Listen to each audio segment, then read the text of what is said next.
Shalom. I want to give all the praise, all the glory unto Yahawah, Bahashem, Yahushai, Bahashem, Rekah, Kodash. Double honors goes out to the elder apostles of Great Millstone for teaching me the truth. Also, I want to acknowledge all the Akyam who are pushing the truth throughout the four corners of the earth. All right. So I'm going to be in First Chronicles. I'm going to start at 16 and 7. This is basically right after King David retrieved the Ark of the Covenant to Jerusalem. All right. So this is just basically him showing gratitude and thanks. But let's start at verse 7. It says, "Then on that day David delivered first the psalm to thank Yahawah unto the hand of Asaph and his brethren. Give thanks unto Yahawah, call upon his name, make known his deeds among the people." So again, call upon his name. We know his name is Yahawah. So it's not a mystery to the prophets. The prophets know the Lord's name. All right. Remember, Amos 3 and 7, he reveals his secrets and his mysteries unto his servants, the prophets. All right. First Chronicles 16 and 9. "Sing unto him, sing psalms unto him, talk ye of all his wondrous works." All right. And when we do these videos, these lessons, we're singing that song. We're singing that psalm. All right. Matter of fact, the Song of Solomon, he was literally singing that thing. All right. The Psalms are meant to be seen. The word psalm, it means song. So we're singing the song. It's this new song. Remember, Revelation 14 and 3. "And they sung as it were a new song before the throne." All right. So that's the point. Talking about the prophets, we're singing this song. When we teach this truth, we're singing the song. All right. So First Chronicles 16 and verse 9. "Sing unto him, sing psalms unto him, talk ye of all his wondrous works." That's what the prophecies are, wondrous works. All right. We're prophesying and telling you what's going to happen according to the scriptures. Those are all wondrous works. Like, it's a wondrous work for him to declare that he was, the mark of the beast, which is the microchip. He declared that in the ancient, and now here it is coming to fruition. All right. And that's a wondrous work for somebody to be able to call it out way before it happens, right? That's easy for our power, Yahawah. All right. Verse 10. "Glory ye in his holy name. Let the heart of them rejoice that seek Yahawah." So who's really rejoicing? Who are the most stable people right now? Is you brothers pushing this truth. You brothers who are pushing this truth, and I'm talking about the 144,000 of the elect. The elect is the 1/3 of Israel and the 144,000, but the most stable souls right now in this place we are, Babylon, are the elect, and it starts out with the prophets. Your mind, you can rejoice because we're seeking Yahawah. The ones who are sincere. All right, verse 11. "Seek Yahawah and his strength, seek his face continually." Yeah, and it's something when we first came in the truth, we would have to coach ourselves up. I know I did, because when I used to pray, go down, kneel down, or whatever, if I'm standing up with my arms open praying, and there used to be a demon that would pop in, that Cesare Borgia would pop in my head. But guess what? When I pray now, I see Yahawashi. I see Yahawah Bahashem Yahushai. All right? So, seek his face continually. Right? Verse 12. "Remember his marvelous works that he hath done, his wonders, and the judgments of his mouth." And that's what we're able to do because we understand the judgments of Yahawah Bahashem Yahushai. And we know the marvelous works that he hath done and the marvelous works that he's about to perform. All right? And he's going to use us, for a lot of these marvelous works. He's going to use the men, and Lord's will, I'm in that number. O ye seed of Israel, his servant, ye sons of Jacob, his chosen ones. See, he's talking. This this Bible is written to ourselves. You know, he's talking about the prophets, talking about the sons of Jacob, his chosen ones. All right. Where am I at? B. He is the Lord our power. His judgments are in all the earth. All right. Yeah, his judgments are all in the earth, and his prophets are the ones who understand his judgments. See, when you see somebody, get put to death in a horrific fashion, guess what? That was the judgment of Yahawah B'Shem Yahushai. All right. When you see crazy shit happening in the world, and people suffering and getting killed, getting murdered, getting slaughtered, women getting raped, getting ravished, getting fucking murdered by whoever, husbands, boyfriends. All of these are judgments of Yahawah B'Shem Yahushai. All right? And they're all through the earth. Verse 15. Be ye mindful always of his covenant, the word which he commanded to 1,000 generations. So we got to be mindful of his law, statutes, and commandments. Those things have to be, in our conscience. We can't keep the laws perfect in this captivity, but we should always have that. The conscience should always bother us. If you're doing something contrary to the law, statutes, and commandments of Yahawah B'Shem Yahushai, it should fuck with your conscience. See? And then eventually we'll become perfect, but we're in the flesh still. All right? Verse 16. Even of the covenant which he hath made with Abraham and his oath unto Isaac, he hath confirmed the same to Jacob for a law and to Israel for an everlasting covenant. You see that? This is our book. That's why it says Jacob. It doesn't say Esau. It says Jacob for a law. He confirms it with Jacob. He confirms it with you Israelites. That's who his agreement is with. That's who his promises are for. All right? Verse 18. Saying, unto thee will I give thee the land of Canaan and the lot of your inheritance. All right? And our people had dwelt in the land of Canaan.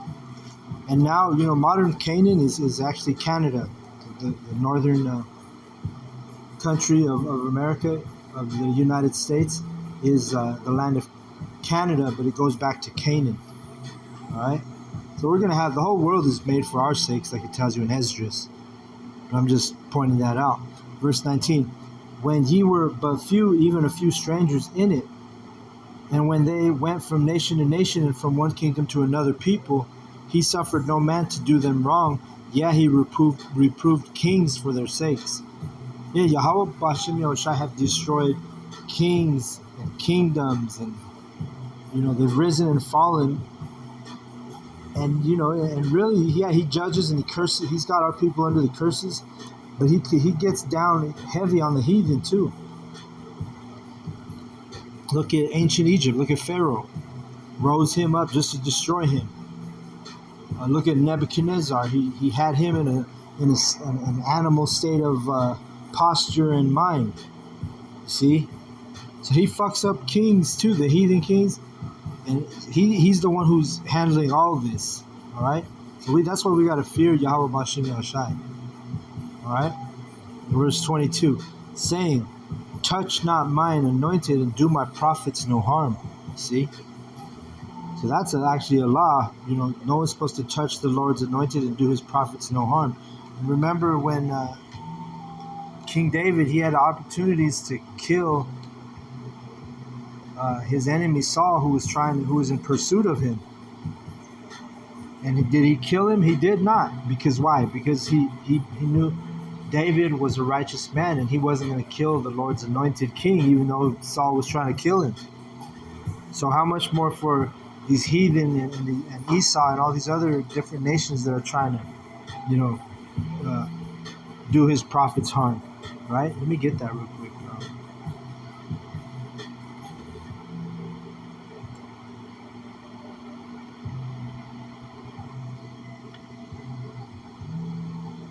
Let me see if I can find it here in Samuel. 1 Samuel 24:1. Let's see.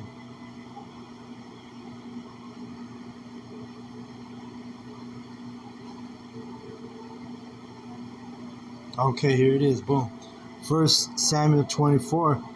Saul was pursuing King David to kill him, but King David was righteous, so what happened? Let's read it.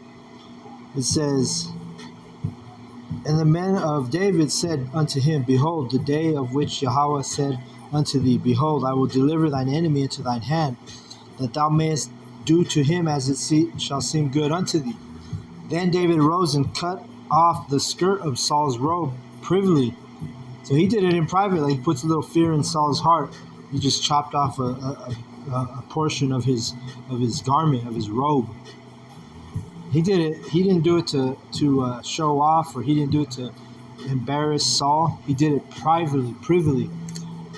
And it came to pass afterward that David's mind, or his heart, smote him because he had cut off Saul's skirt. So he even felt guilty about just cutting off his garment.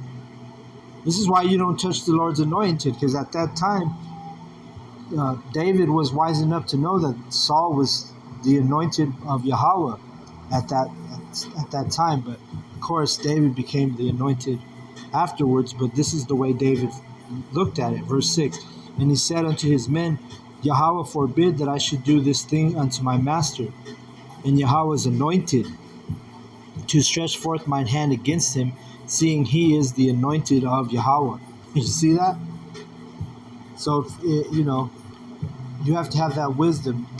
And the prophets, we understand that, Lord's will, we are the Lord's anointed. We've been anointed to teach this gospel, to teach this truth. All right? But the heathen and the 2/3, they're going to be in violation when they try to, move against the prophets. It's going to be an offense to Yahawah B'Shem Yahushai. And remember, he says, vengeance is mine. So we don't have to worry about it. We don't have to worry about the heathen, the 2/3, because Yahawah he's going to take care of business for us, right? It tells you that in Romans. Let's get it real quick. Romans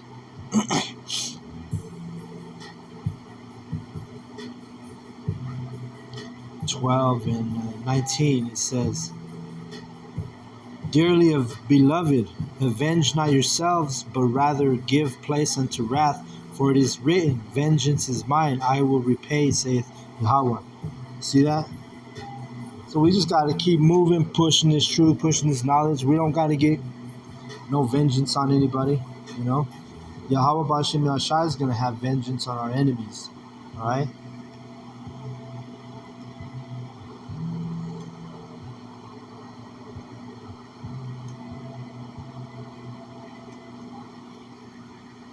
Let's see.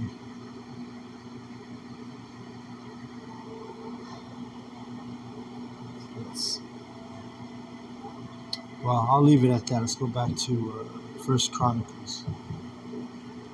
1 Chronicles 16, and I'm at verse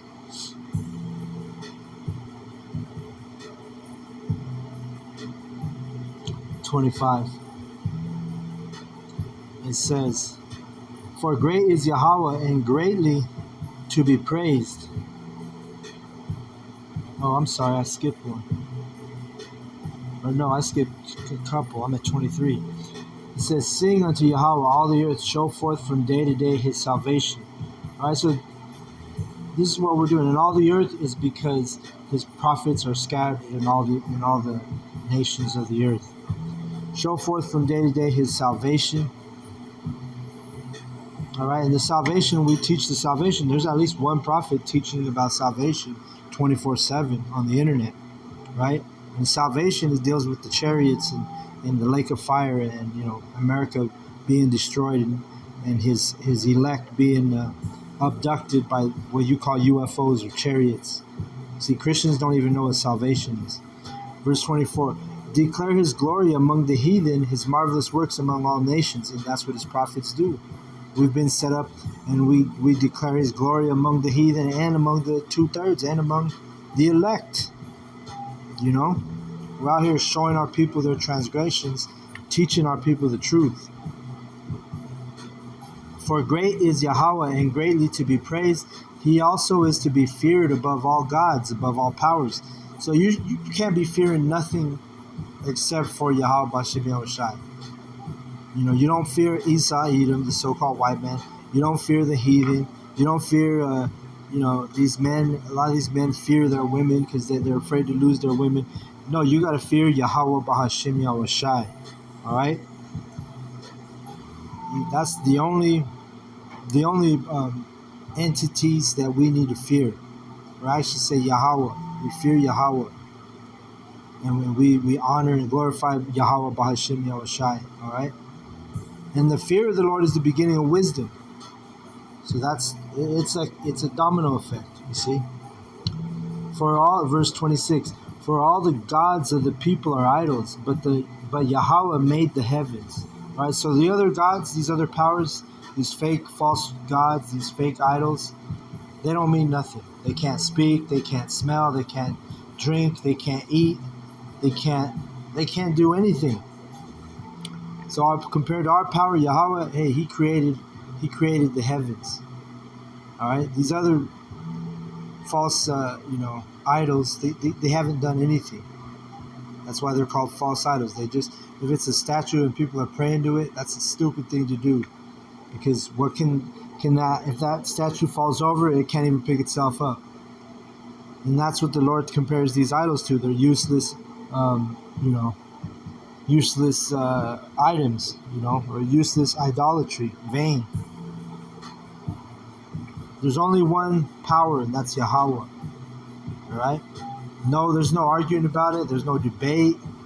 There's no even to some of these people that don't even know this truth, they'll say, "Well, there's only one God." I heard this guy saying that the other day. He wasn't even in the truth, but he was like, "Well, I understand and I believe and I know that there's only one God." So even the heathen and people that don't even believe the truth believe that there's only one true power.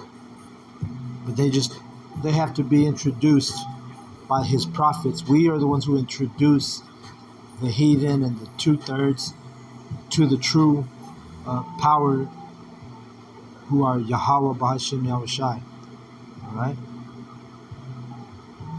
Verse 27. Glory and honor are in His presence, and strength and gladness are in His place. Give unto Yahawah, ye kindreds of the people. Give unto the Yahawah glory and strength. All right. And how do we glorify Him? By teaching His truth according to knowledge. We don't sugarcoat it. We don't change it up. We deliver the truth according to the way it's written. We don't change.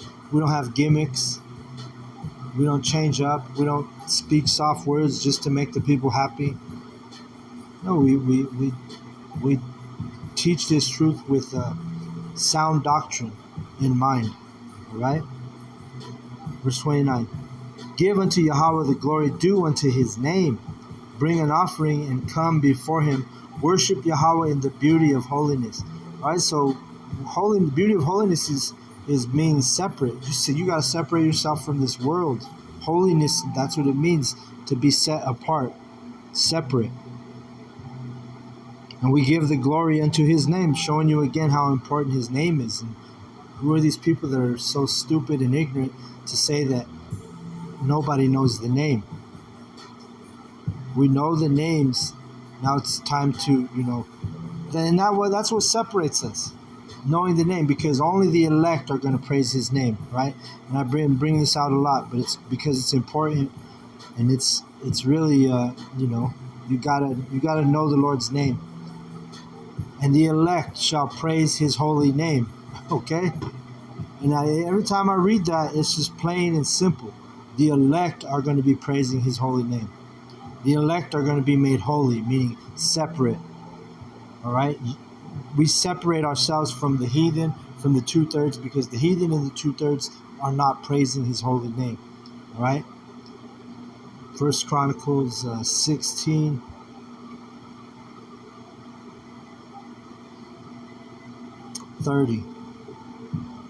It says, fear before Him all the earth, the world also shall be stable, that it be not moved. Let the heavens be glad, and let the earth rejoice, and let the men say among the nations, Yahawah reigneth. And that's going to happen when Yahweh Shai destroys Esau's kingdom, destroys his military, comes back to make war with the heathen. Verse 32, let the sea roar and the fullness thereof, let the fields rejoice and all that is therein. Then shall the trees of the wood sing out in presence of Yahweh, because he cometh to judge the earth. See, so even the trees are going to be happy when Yahweh Bashem Yahushai comes back, because and it tells you that. Let me get this real quick. It's in Psalms, I think, or Isaiah.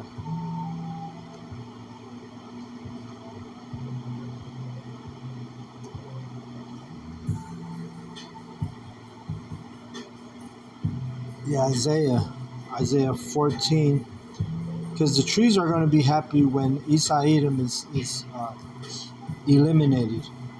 It says, Isaiah 14 and 8, it says, yeah, the fir trees rejoice at thee, and the cedars of Lebanon, saying, since thou art laid down, no feller is come up against us. Because, even the trees are going to rejoice, man. Let's see, Esau Edom, the so-called white man, he has a thing called deforestation, where he literally just goes in and tears down trees so he can build shit, or literally in these forests, Esau Edom, I'm pretty sure he had his hand even in the Amazon forest, which is, in South America, in the Brazilian area. That's his practice. It's a heathen practice. It's deforestation. See? So even the trees are going to be happy when Esau Edom is gone. First Chronicles, even the trees don't like Esau, man. First Chronicles 16. Go watch that cartoon, what's it called? The Lorax. Watch that cartoon, The Lorax. That represents the trees getting chopped down, and Esau Edom, pushing forth his wickedness. First Chronicles 16 and 34. Oh, give thanks unto Yahawah, for he is good, and for his mercy endureth forever. And say ye, save us, O Yahawah, of our salvation, and gather us together, and deliver us from the heathen, that we may give thanks to thy holy name, and glory in thy praise. And that's the prayer of the elect, man. The elect wants to be delivered away from the heathen. If you're in the right mindset, if you're in the right spirit, you want to get the fuck away from these heathen, man. Come on, we go outside every single day, and what do we see? We see these heathen doing all these abominations, man. Sometimes it's in our own families, all right? People eating pork, people committing adultery, people committing sex changes, people doing all these different things. It's so wicked. And it's all because the heathen are we're in the midst of the heathen. And again, our people can be considered heathen because they make covenants with the heathen. All right? And then what a covenant means is an agreement. So watch, I'll get to Maccabees 1 and 11. It says, in those days went there out of Israel wicked men who persuaded many, saying, let us go make a covenant, which is an agreement. Let's go make an agreement with the heathen that are round about us, for since we departed from them we have had much sorrow. So this device pleased them well. Then certain of the people were so forward herein that they went to the king, who gave them license to do after the ordinances of the heathen. Let me give you a good example. Even a marriage is a license according to the heathen. All right? Because in the scriptures, when you have sex with a woman, that's marriage. All right? When Isaac had sex with Rebekah, she became his wife. He didn't get a marriage license or go to the justice of the peace or have a big wedding ceremony with no, he just took her in his tent. Literally took her in his mother's tent, and that was it. They were married. When I say he took her, he took her. All right. So even to be married, you 2/3 you want to go to the heathen and have them documented that you're married. And then in Babylon, when you do that, all you're doing is you're giving leverage to a woman who can basically fuck you over in this system. It's a wicked system. You see, in Yahweh Shem Yahshai kingdom, you're not going to have women are not going to have the capability or the ability to leave their husbands, take half his fucking money, take half of his kids, the time with his kids. That's wicked customs, man. This is because we made those. Well, our people have made covenants with the heathen, and that's why you have these wicked ass practices here in Babylon. That shit ain't gonna fly in the kingdom. You're not gonna. The women, if they decide they want to leave, well, first off, if they have, they commit adultery, they're done, and these are only gonna be your concubines doing this wicked shit, trying to, because remember the heathen are still going to be they're not going to be perfect like the Israelites. We're going to be perfect in the laws. The heathen are going to follow the laws, but they're still going to fuck up because they're heathen. But we're going to keep the laws to perfection, and our women are going to. You ain't going to have no Israelite women going off in the kingdom, but you're going to have your concubines, which are your heathen women.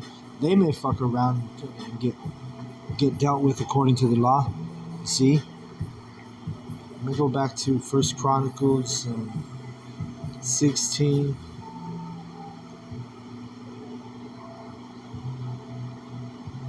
I'm going to read that 35 again, because that verse 35 hits hard. It says, "And say ye, save us, O Yahawah, of our salvation, and gather us together, and deliver us from the heathen, that we may give thanks to thy holy name and glory in thy praise. Blessed be Yahawah, the power of Israel, forever and ever."